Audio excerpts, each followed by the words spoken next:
Hello students, welcome to Magnet Brains. मैं रूपाली वर्मा। आज हम पढ़ने जा रहे हैं अपने वितान बुक का सेकंड चैप्टर है राजस्थान की रजत बूंदे। ये लिखित है अनुपम मिश्र जी द्वारा। ये इन्होंने हमारे सामने राजस्थान में पानी बहुत कम होता है, बारिश भी बहुत ही कम होती है, और वहां पर अगर बारिश होती भी है तो वहां की जो रेत होती है वो पानी को संचित नहीं कर पाती, मतलब उसे इकट्ठा नहीं, अपने अंदर सोख नहीं कर पाती है। तो उस कंडीशन में पानी वहां पे बचता ही नहीं है।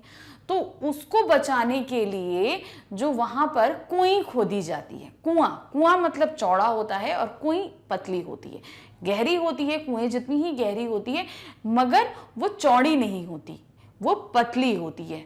तो उसको खोदने का तरीका, कौन खोदते हैं, कैसे कैसे क्या किया जाता है, और पानी की जो समस्या राजस्थान में रहती है वो सभी इस पाठ के अंतर्गत हम देखेंगे। तो शुरू करें ये पाठ। यह रचना राजस्थान की जल समस्या का समाधान नहीं है, बल्कि यह जमीन की अतल गहराइयों में जीवन की पहचान है। मतलब इस पाठ में हम समस्या का समाधान नहीं निकाल रहे, पानी की कमी की समाधान नहीं निकाल रहे, हम पृथ्वी की सतह में एकदम अथाह गहराइयों में जो पानी है उसको दिखा रहे हैं। क्या है ये रचना? धीरे धीरे आशा की ऐसी दुनिया में ले जाती है जो कविता नहीं, कहानी नहीं, पर पानी की हर आहट की कलात्मक अभिव्यक्ति है। तो कहने का क्या मतलब है, ये जो हम लेख पढ़ेंगे ये हमें कविता कहानी नहीं, हमें एकदम धरातल के अंदर, यानी पहाड़ जो पानी की आहट होती है वहां तक लेके जाती। पानी उस व्यक्ति से पूछिए जिसे पानी मिलता नहीं, जहां पानी नहीं होता, उसे पानी की सही कद्र होती है। सपोज एक दिन बहुत गर्म हो, आप लोग कभी देखिएगा, गर्म हो और आपको पानी प्यास लगी हो और पानी ना मिल रहा हो, एकदम चिलचिलाती धूप में आप बाहर हो और आप पानी के लिए तरस रहे हो, तब आपको समझ में आएगा कि पानी की क्या अहमियत होती है। वो जगहें उन लोगों से पूछिए जहां शुद्ध पानी नहीं उन लोग पहुंचता।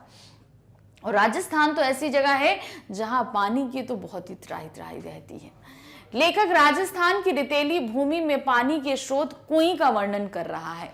तो पानी पाने का एक स्रोत है, वो है कुएं। यहां देखिए नया शब्द आपके लिए आ रहा है, कुआं नहीं कुएं है।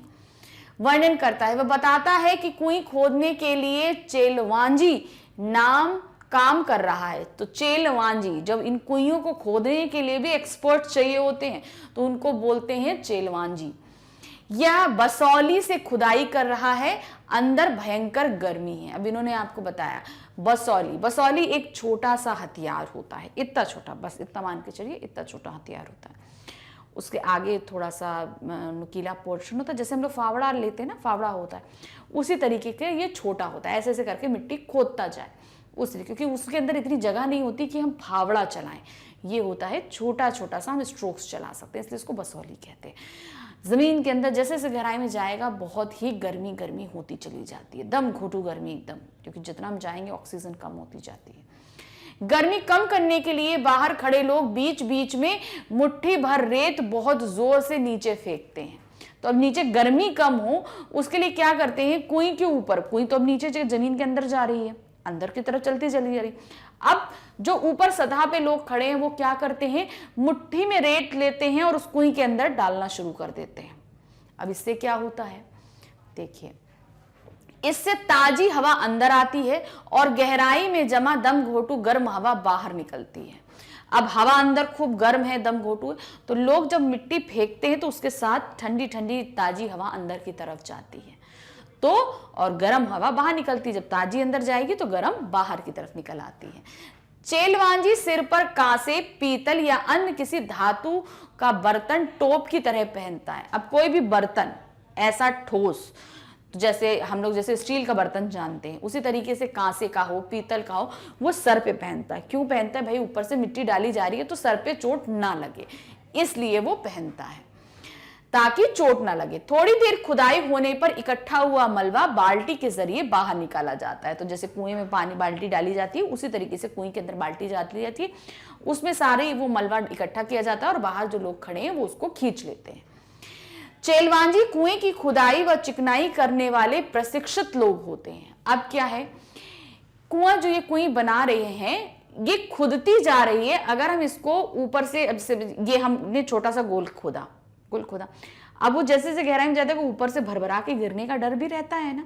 तो उस कंडीशन में क्या करते हैं ये लोग, इसको चिकना करते जाएंगे और साथ ही इस मिट्टी बंधती चली जाए, गिरे नहीं, इस चीज का ध्यान भी रखा जाता है। अब ये किस तरीके से होगा ये भी हम आगे बताएंगे आपको। कुएं कुएं से छोटी होती है परंतु गहराई कम नहीं होती। कुएं में ना सतह पर बहने वाला पानी आता है और ना भूजल। मरुभूमि में रेत अत्यधिक होती है। तो अब क्या होता है, जो कुएं है, कुआं क्या होता है, बड़ा होता है और कुएं छोटी होती है। गहराई बहुत ज्यादा होती है, मतलब जितना आप कुआं समझ सकते हैं उतना ही गहरी कुएं भी होती है, हो सकता है उससे गहरी भी हो। तो इस कुएं में सतह पे बहने वाला जल नहीं आ सकता। क्यों? क्योंकि वहां पे पानी नहीं है। राजस्थान में पानी नहीं बरसता, बहुत कम बरसता है, तो उस कंडीशन में कुएं में पानी नहीं आ सकता। दूसरा, जमीन सतह के नीचे का भी पानी नहीं आता क्योंकि सतह में भी पानी नहीं है। ये पानी कैसे पहुंचता है? जो रेत के कण होते हैं, जो नमी अपने अंदर इकट्ठा किए रहते हैं, वही पानी धीरे धीरे रिस रिस के कुएं के अंदर इकट्ठा होता है। वहां वर्षा का पानी शीघ्र भूमि में समा जाता है, मतलब वहां जितना भी पानी होगा, रेत है, अब रेत में आप कभी पानी डाल के देखो तो तुरंत सूख जाएगा, तो वही होता है, वहां जैसे ही रेत होती है वहां पानी बरसेगा तो तुरंत रेत में समा जाता है। रेत की सतह से 10-15 हाथ से 50-60 हाथ नीचे खड़िया पत्थर की पट्टी पत्ती होती है। अब इन्होंने यहाँ पे हाथ की बताया, हाथ का मतलब ये पूरा पूरा हाथ।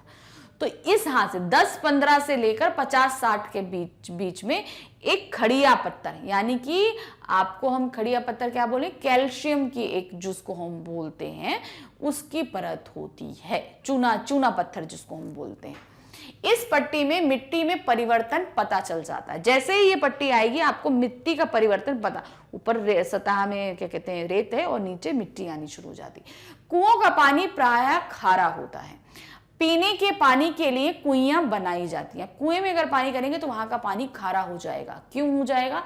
क्योंकि उस चूना पट्टी से के कारण वो पानी खारा होगा। अब कुइयां जो बनाई जाती हैं उनमें मीठा पानी हो जाता है।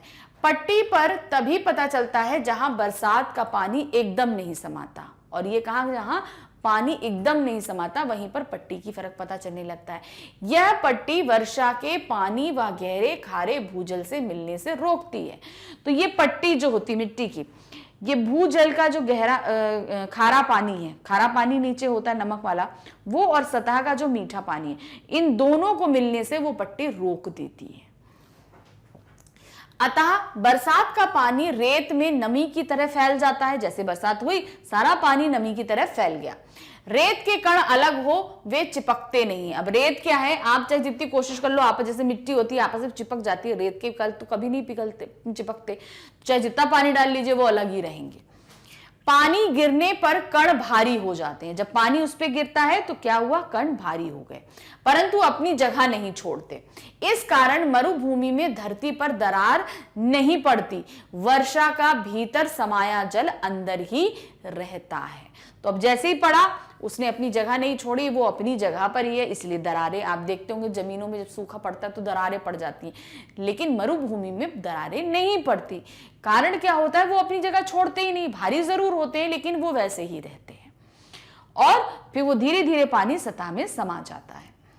यह नमी बूंद बूंद करके कुएं में जमा होती है। अब कुएं जो नीचे सतह में है, अब यही नमी धीरे धीरे कहां जाकर जमा हो रही है, नीचे कुएं में। अब ये कुएं में क्यों नहीं, कुएं में, कुआं क्या होता है, चौड़ा होता है। अब थोड़ा सा पानी ज्यादा से जगह में फैल जाएगा तो लोगों को पानी नहीं मिलेगा। कुएं पतली इसलिए बनाई जाती है कि थोड़ा सा पानी थोड़ा सा ऊंचाई में, अब इतना पानी अगर इतना पानी हम डालेंगे तो कुएं में इतने में फैल जाएगा, वो तो जरा से में आएगा तो आप भर नहीं पाओगे। कुएं में इतना पानी डालेंगे तो वो इतनी सतह पे आ जाएगा। तो इसलिए कुएं पतली बनाई जाती है कि पानी का लेवल ज्यादा रहे। राजस्थान में पानी को 3 रूपों में बांटा गया है। पालर पानी यानी सीधे बरसात से मिलने वाला पानी। तो पहला है पालर पानी, जो सीधे हमें बरसात से मिलता है, जो हम लोग को नॉर्मली शहर में हम लोग देखते हैं तो सीधे मिल जाता है वो। यह धरातल पर बहता है, जैसे नदियां वदियां रहती हैं। दूसरा होता है पाताल पानी, जो कुओं में से निकाला जाता है। पाताल मतलब एकदम गहराइयों से पानी निकाला जाता है पाताल में से, वो होता है कुओं से निकलता है, उसको बोलते हैं पाताल पानी। तीसरा रूप है रेजाड़ी पानी, यह धरातल से नीचे उतरा परंतु पाताल में ना मिलने वाला पानी रेजाड़ी होता है। मतलब वो धरातल से नीचे उतरा है मगर पाताल में नहीं मिला है, वो बीच में है, इसलिए इसको बोलते हैं रेजाड़ी। वर्षा की मात्रा रेजा शब्द से मापी जाती है, जो धरातल में समाई वर्षा को मापता है। तो यहां पर जो वर्षा की मात्रा है, जो नापने का तरीका है, उसको हिंदी में रेजा बोलते हैं, इसीलिए इसका नाम रेजाड़ी पड़ा। यह रेजाड़ी पानी खड़िया पट्टी के कारण पाताली पानी से अलग रहता है। तो खड़िया पट्टी के कारण यह पाताली पानी में नहीं मिल पाता, अन्यथा यह खारा हो जाता। अगर वो पट्टी से नीचे पहुंचा तो वो पानी खारा हो गया, पीने लायक ही नहीं रहेगा। इस विशिष्ट रेजाड़ी पानी को समेटती है कुई, और ये बहुत ही अमूल्य जो पानी है इसे समेट कर रखती है, कुई समेटती है। ये 4-5 हाथ के व्यास तथा 30 से 60-65 हाथ की गहराई पे होती है। तो जैसे बताया 30 से 35 लेकर 50 से 60 गहराई तक की कुइयां होती हैं। कुई का प्राण है चिनाई। चिनाई अब क्या होती है, हमने आपको बताया था ना कि चिकनाई करते हैं, साथ में उसको पक्का करते हुए चलते हैं ताकि ये ढहे नहीं, गिर जाए, ढह गई तो आदमी जो खोद रहा है वो भी मरेगा और कुई तो रहेगी ही नहीं। तो वो होती है चिनाई। इसमें हुई चूक चेजारों के प्राण ले सकती है, और अगर इसमें चूक हो गई तो जो खोद रहे हैं यानी चेलवांजी यानी चेजार, वो मारे जाते हैं। हर दिन की खुदाई से निकले मलबे को बाहर निकाल कर हुए काम की चिकनाई कर दी जाती है। तो पर डे क्या किया जाता है, जितनी खुदाई हुई है मलबा बाहर निकाला जाता है और उतने पूरे पोर्शन की चिनाई कर दी जाती है। कुएं की चिनाई ईंट या रस्से से की जाती है। चिनाई मतलब किसी ईंट से, या तो ईंट जोड़ दीजिए उससे हो जाएगी, या रस्सा, नारियल का रस्सा, रस्सी देखिए ना, उससे करी जाती है। कुएं खोदने के साथ साथ खीप नाम की घास से मोटा रस्सा तैयार किया जाता है।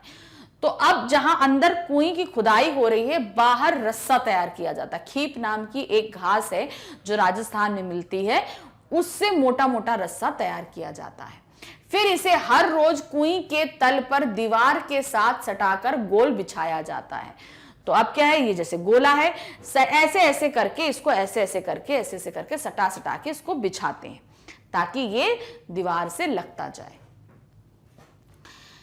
के लिए लगभग 15 हाथ लंबा रस्सा चाहिए, और लगभग 5 हाथ के व्यास की कुई के रस्से की एक कुंडली का सिर्फ एक घेरा बनाने के लिए लगभग 15 हाथ लंबा रस्सा चाहिए। तो एक कुई का एक घेरा बनाने के लिए 15 हाथ लंबे रस्से की हमें जरूरत पड़ती है। इस तरह करीब 4000 हाथ लंबे रस्से की जरूरत पड़ती है। तो करीबन 4000 लंबे रस्से की, क्योंकि बहुत लंबा रस्सा चाहिए एक कुई के लिए। पत्थर या खीप ना मिलने पर चिनाई का कार्य लकड़ी के लंबे लट्ठों से किया जाता है। मान ली अगर ईंट नहीं मिली या खीप नहीं मिली तो लकड़ी के लट्ठों से भी ये चिनाई कार्य किया जा सकता है। जैसे अभी देखेंगे आप, अगर देखेंगे खुदाई, बहुत पुराने कुएं वगैरह मिलते हैं तो उनमें लकड़ी के लट्ठों का भी प्रयोग किया गया है कुओं या कुइयों को चिकना करने के लिए। ये लट्ठे अरणी, बड़, बाबल या कुंवट के पेड़ों की मोटी टहनियां होती हैं। तो ये वो पेड़ों के नाम हैं जिनकी टहनियां, जिनकी शाखाएं इस्तेमाल की जाती हैं। ये नीचे से ऊपर की ओर एक दूसरे में फंसाकर सीधे खड़े किए जाते हैं। तो नीचे से ऊपर की ओर एक दूसरे में फंसाए जाते हैं। अब ये कैसे फंसेंगे, जैसे एक डंडा ऐसे लगा, ये लगा तो इसके बीच में ये ऐसे फंसाया गया, फिर दूसरा यहाँ पे फंसाया। अब ये डंडे फंसाए जा रहे हैं, इनके बीच में गैप है, ये गैप है तो दूसरा खंभा यहाँ से खड़ा किया गया, तीसरा यहाँ से खड़ा किया। तो इस तरीके से फंसा के इनमें ये खड़े किए जाते हैं। खड़िया पत्थर की पट्टी आते ही काम समाप्त हो जाता है, और जैसे ही खड़िया पट्टी आई वैसे ही इस काम को बंद कर दिया जाता है, क्योंकि उसके नीचे अगर खोदा तो खारा पानी मिलेगा, तो कोई खोदने का मतलब नहीं, क्योंकि मीठे जल के लिए हम ये कुएं खोद रहे हैं। और जैसे ही ये कुएं आपकी खड़िया पट्टी तक पहुंचती है तुरंत ही उसे रोक दिया जाता है। चेजारों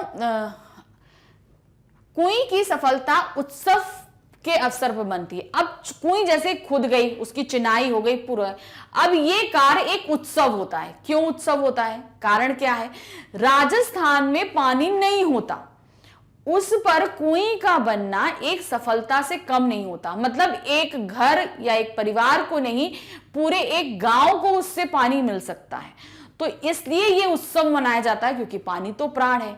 जहां कहीं पानी नहीं मिलता वहां पर ये एक उत्सव से कम नहीं होता। पहले काम पूरा होने पर विशेष भोज होता था, यानी कि पहले के समय की, अभी की बात नहीं कर रहे हैं। पहले समय में जब ये उत्सव हो जाता था, कोई खुद जाती थी तो बहुत बड़ा उत्सव होता था और भोज कराया जाता था, यानी कि बहुत ही पूरे गांव को, सबको बहुत भोज कराया जाता था। चेजारों की तरह तरह की भेंट, वर्ष भर के 30 त्योहारों की भेंट, फसल में हिस्सा आदि दिया जाता था। अब ये जो हम बता रहे हैं ये पहले समय की बात बता रहे हैं, अभी की नहीं बता रहे हैं। अभी क्या होता, अभी तो चीजें बदल गई हैं। पहले क्या होता था, पूरा उत्सव होता था। चेजारों यानी कि जिन्होंने ये कुइयां बनाई हैं, उन्हें बहुत तरह तरह की भेंटें मिलती थी। और हर 30 जिस समय खोदी गई उस समय तो उनको मिल ही रहा है, साथ में पूरे साल में जितने भी 30 त्योहार मिलते थे सभी उनको भेंट देते थे। साथ ही जो फसल उगती थी साल भर में, जितनी भी फसल होगी उसमें एक हिस्सा चेजारों के लिए दे दिया जाता था कि भाई इन्होंने हमें पानी का इंतजाम किया तो साल भर उनको खाने की कोई दिक्कत नहीं हो, क्योंकि कभी तो कुएं खुद रही है, कभी नहीं खुद रही, तो उनके घर का तो चलना चाहिए। और वो प्रशिक्षित लोग होते थे, उनके खानदानी लोग ये काम करते थे, उनके भाई दादा बाबा ये काम करते चले आ रहे थे कुएं खोदने का। तो इसलिए उनके यहाँ एक फसल में हिस्सा ही निकाल दिया जाता था कि भाई इनके घर का रोजी रोटी चलती रहे। परंतु अब सिर्फ मजदूरी दी जाती है। मतलब अब आपने कोई खोद दी तो आप पैसा लीजिए, काम खत्म। अब साल भर आप कैसे चलाएंगे उससे मतलब नहीं। जैसलमेर में पालीवाल ब्राह्मण व मेघालय गृहस्थी स्वयं कुइयां खोदते हैं। तो अब जैसलमेर में जो पालीवाल ब्राह्मण होते हैं वो अपनी कुइयां खुद खोदते हैं, उनके लिए उनको चेलवांजियों की जरूरत नहीं पड़ती। उसी तरीके से मेघालय में भी गृहस्थ लोग भी इसके लिए प्रशिक्षित होते हैं, अपनी खुद की पर्सनल कुइयां खोद लेते हैं। वो कुएं का मुंह छोटा रखा जाता है, इसके 3 कारण है। हमने आपको बताया कुएं और कुएं में फर्क है। कुआं चौड़ा होता है, खूब बड़े बड़े घेरे में, खूब बड़े बड़े में कुआं होता है, लेकिन कुइयां बहुत ही छोटी होती हैं।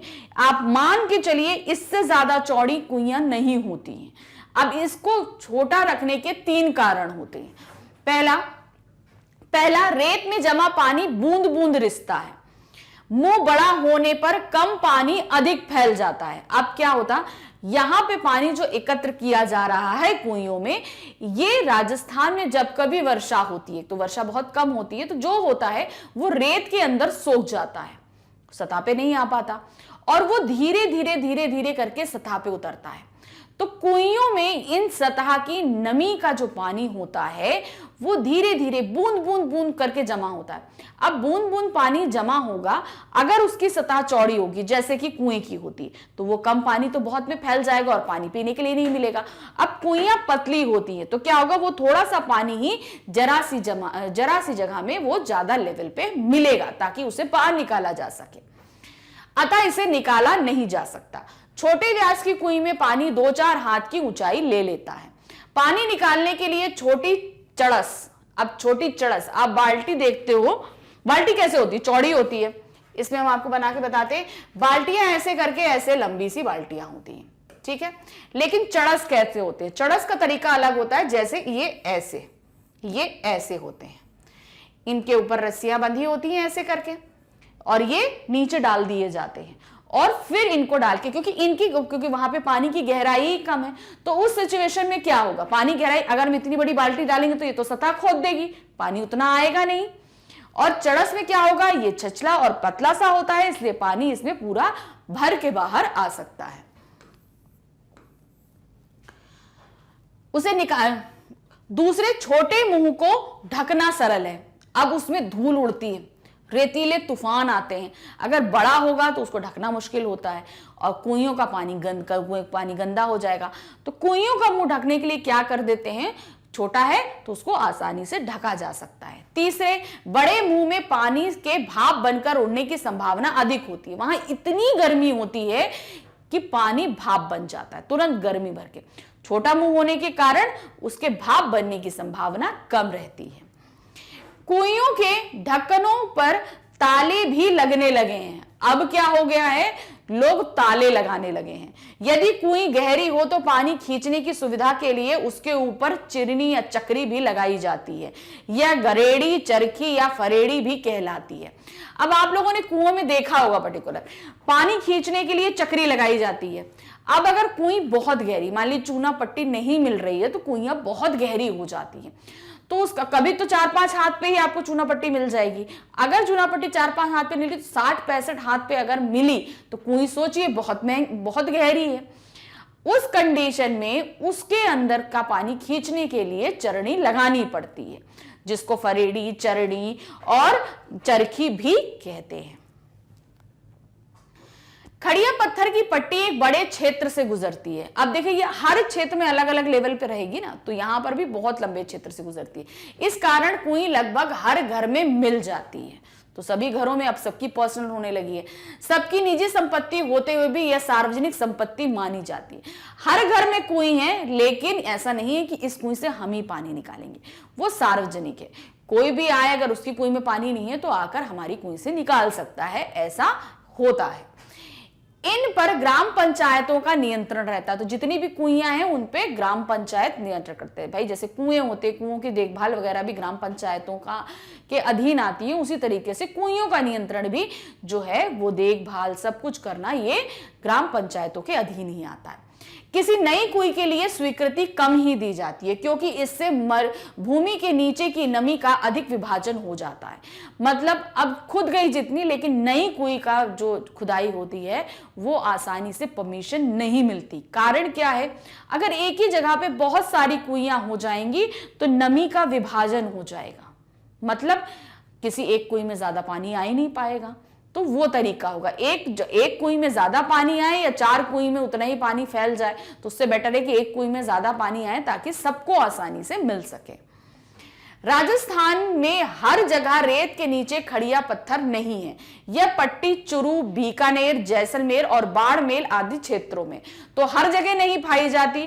इन 4 जिलों में पाई जाती है, आपकी चुरू, बीकानेर, जैसलमेर और बाड़मेर में। यही कारण है कि इस क्षेत्र के गांवों में लगभग हर घर में एक कुएं है।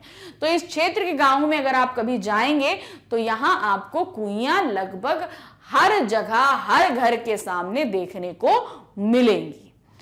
तो इस पार्ट में हमने देखा कि राजस्थान में पानी की कितनी बड़ी समस्या है, ये हमारे सामने तो हुई, लेकिन उसको कैसे लोगों ने अपने तक पहुंचाने के कितने तरीके भी ढूंढ लिए। अगर कमी है तो उस कम पानी को भी हम जमीन से कैसे प्राप्त कर सकते हैं। हमारा राजस्थान में कुएं किसे कहते हैं, इसकी गहराई और व्यास तथा सामान्य कुओं की गहराई और व्यास में क्या अंतर होता है। तो एक तरीके से हमें एक समरी तैयार करनी है। इस पार्ट में हमने देखा कुइयां क्या होती हैं, क्या ये कितनी लंबी होती हैं, कितनी चौड़ी होती है और कुओं से इनमें किस तरीके से अंतर होता है, हमको ये बताना है। तो देखते हैं। राजस्थान में अथाह रेत होने के कारण वर्षा का पानी रेत में समा जाता है। फलस्वरूप नीचे की सतह पर नमी फैल जाती है, ऊपर से फैल पड़ गया और नीचे फैल जाता है। यही नमी खड़िया मिट्टी की परत तक रहती है। इसी नमी को पानी के रूप में बदलने के लिए 4-5 हाथ के व्यास की जगह को 30 से 35 हाथ की गहराई तक खोदा जाता है। तो 4-5 हाथ के व्यास मतलब इतना ही व्यास होना चाहिए, इतनी बड़ी जो है वो कुएं खोदी जाती है और इसकी गहराई करीबन कितनी होती है, 30-35 हाथ तक होती है। खुदाई के साथ चिकनाई भी की जाती है। इस चिनाई के बाद खड़िया की पट्टी पर रिस रिस कर पानी एकत्र हो जाता है। इसी तंग और गहरी जगह को कुएं कहा जाता है।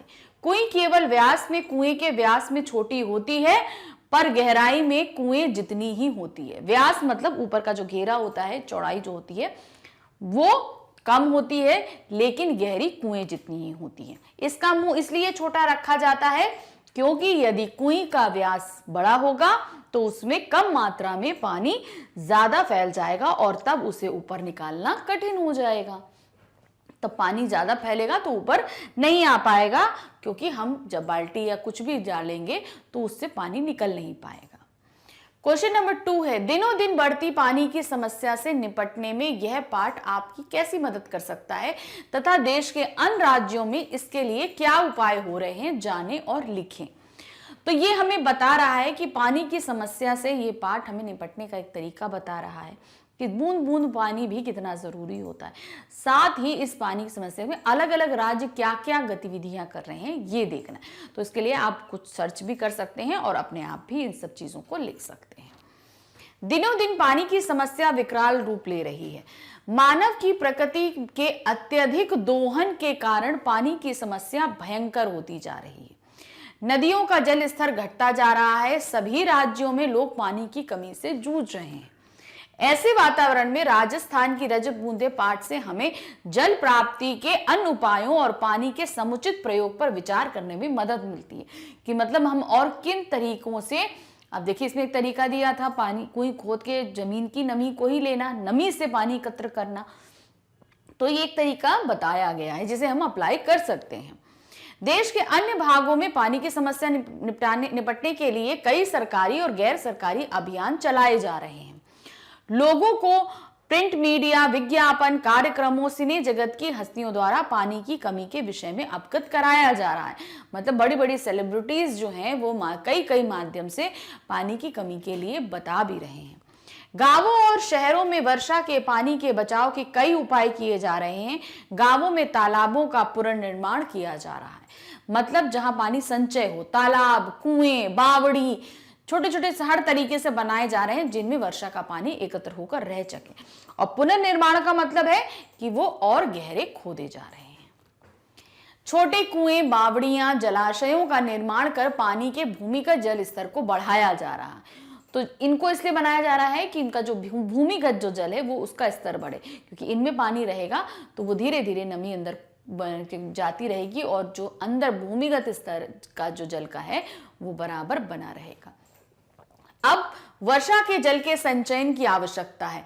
यदि ये सब उपाय अपनाए जाएं तो इस समस्या से निपटा जा सकता है। तो वर्षा का जो जल आ रहा है अगर हम उसे भी संचित करके रखें तो हम पानी की समस्या से बहुत हद तक निजात पा सकते हैं। क्वेश्चन नंबर 3 है चेजारों के साथ गांव समाज के व्यवहार में पहले की तुलना में आज क्या फर्क आया है, पाठ के आधार पर बताइए। तो जैसे क्या था, चेलवांजी जो होते हैं जिनको चेजार भी बोलते हैं वो कुइयां खोदते थे और जब कुइयां खुद के तैयार होती थी पूरा उत्सव मनाया जाता था। और इन चेजारों जिन्होंने ये कुइयां खोदी होती थी उनको बहुत सारे भेंट और उपहार दिए जाते थे। साल भर हर तीज त्योहार पे भेंट दिया जाता था। साथ ही फसलों में अलग से एक और उनका हिस्सा निकाल दिया जाता था। तो बहुत तरह तरह की भेंटें मिलती थी। लेकिन आज प्रेजेंट समय में क्या है कि सिर्फ उनको मजदूरी दे दी जाती है और काम खत्म हो जाता है। तो वही तुलनात्मक करते हुए हमें इस क्वेश्चन का आंसर देना है। चेजारों कोई निर्माण में दक्ष चिनाई करने वाले कारीगर को कहा जाता है। राजस्थान में पहले चेजारों को विशेष दर्जा प्राप्त था। कोई बन जाने पर एक विशेष उत्सव का आयोजन किया जाता था। तब चेजारों को विदाई के समय तरह तरह की भेंट दी जाती थी। कुएं के बाद भी इनका रिश्ता गांव से बना रहता था। उन्हें तीज त्योहारों तथा शादी विवाह जैसे मांगलिक अवसरों पर भी भेंट दी जाती थी। तो तीज त्योहारों ने जो शादी विवाह होते थे उन उत्सवों पे भी इनको जो है बहुत भेंटें दी जाती थी। फसल आने पर खलियान में उनके नाम से अनाज का एक ढेर अलग कर दिया जाता था। समयानुसार अब स्थिति में परिवर्तन आ चुका है। आज उन्हें पहले जैसा सम्मान नहीं दिया जाता, सिर्फ मजदूरी देकर काम करवाया जाता है। तो वो साल भर जो एक प्रोसीजर होता था उन लोगों को भेंट देने का, वो अब समाप्त हो चुका है। सिर्फ जब कुएं खुदती है उसी समय इन लोगों को दे दिया जाता है, उसके बाद कुछ नहीं।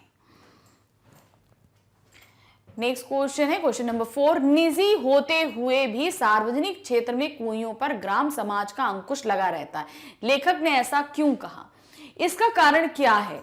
ग्राम समाजों का अंकुश इसलिए रहता है ताकि अगर किसी के पर्सनल कुई पर जो है पानी खत्म हो गया तो दूसरों को रहे, दूसरों को मिले। मतलब पूरा समाज की देखभाल के लिए ये जरूरी हो जाता है। लेखक के अनुसार राजस्थान के लोग जानते हैं कि भूमि के अंदर मौजूद नमी को ही कुएं के द्वारा पानी के रूप में प्राप्त किया जाता है। जितनी ज्यादा कुएं का निर्माण होगा उतना पानी की नमी का बंटवारा होगा। यानी कि जितनी कुइयां खुदेंगी पानी उतनी जगह बढ़ता चला जाएगा। इससे कुएं का पानी एकत्र करने की क्षमता पर असर पड़ेगा। इसी कारण ग्राम समाज में निजी होते हुए भी कुइयां सार्वजनिक हो जाती हैं। इसीलिए इसके निर्माण में ग्राम समाज का अंकुश बना रहता है। बहुत अधिक आवश्यकता पड़ने पर ही समाज नई कुएं के लिए स्वीकृति देता है। अंकुश भी रहता है और नियंत्रण भी रहता है। कारण यह है कि समाज में सभी को हर तरीके से पानी प्राप्त होता रहे। नई कुइयां तो बहुत ही मुश्किल से परमिशन मिलती है, क्योंकि इससे क्या होगा, जो जमीन की नमी है उसका बंटवारा हो जाएगा। नेक्स्ट क्वेश्चन है, कुएं निर्माण से संबंधित निम्न शब्दों के बारे में जानकारी प्राप्त करें। क्या है? पहला, पालर पानी, पाताल पानी और रेजाड़ी पानी, जैसे कि इस चैप्टर के बारे में था भी। पहला क्या था? पालर पानी, जो सतह पे बहता हुआ पानी है वो पालर पानी कहलाता है। पाताल पानी जो जमीन की गहराइयों से प्राप्त किया जाता है वो कहलाता है। रेजाड़ी पानी जो बूंद बूंद करके जमीन की नमी से प्राप्त किया जाता है, वर्षा की नमी से जो प्राप्त होता है उसको रेजाड़ी पानी कहते हैं। उसको लिखेंगे कैसे, देखिए।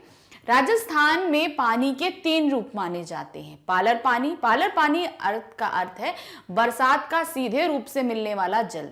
वर्षा का यह जल जो बहकर नदी, तालाब आदि में एकत्र हो जाता है। पाताल पानी, वर्षा जल जमीन के नीचे धंसकर भूजल बन जाता है। वह कुओं, ट्यूबवेल आदि द्वारा हमें प्राप्त होता है, जो बहुत ही नीची सतह पे होता है वो। रेजाड़ी पानी, यह वर्षा जल जो रेत के नीचे जाता है, रेत से नीचे जाएगा, परंतु खड़िया मिट्टी की परत के कारण भूजल से नहीं मिल पाता। वह नमी के रूप में रेत में समा जाता है, जो कुएं द्वारा प्राप्त किया जाता है। वर्षा जल को मापने के लिए रेजा शब्द का प्रयोग होता है। वर्षा का कितनी वर्षा हुई, इसको जो शब्द यूज किया जाता है उसको रेजा कहते हैं। और रेजा के माप का अर्थ है धरातल में समाई वर्षा के माप का। तो इसीलिए इसको क्या बोलते हैं? रेजाड़ी पानी। तो इस तरीके से इस पार्ट में हमने आपको पानी के तरीके भी बताए। अलग अलग तरह के पानी होते हैं, हम लोगों ने इंग्लिश में तो बहुत पढ़े हैं, ये पानी ऐसा होता है, ये सोर्स होता है। तो हिंदी में भी पानी कितने तरीके के होते हैं हमने ये भी देखा। और साथ ही चेजारों के बारे में सुना, चेलवांजी जो बहुत ही हुनरमंद होते हैं और इस ऐसी भूमि पर पानी का इंतजाम करते हैं जहां पर पानी का नामो निशान नहीं होता। तो इस पार्ट में हमें जहां भी ये बताया है कि पानी किस तरीके के होते हैं, पानी को कैसे करना, तो हमें ये भी बताया है कि पानी को बहुत संभाल के खर्च करिए, क्योंकि हमें पानी अगर मिल रहा है तो हमें अपने भविष्य के लिए भी पानी को बचाना है। हम अभी ज़्यादा बहा देंगे तो भविष्य में हमारे लिए पानी बहुत कम हो जाएगा। तो सेव वाटर के मेथड पे चलिए। Thank you, bye bye.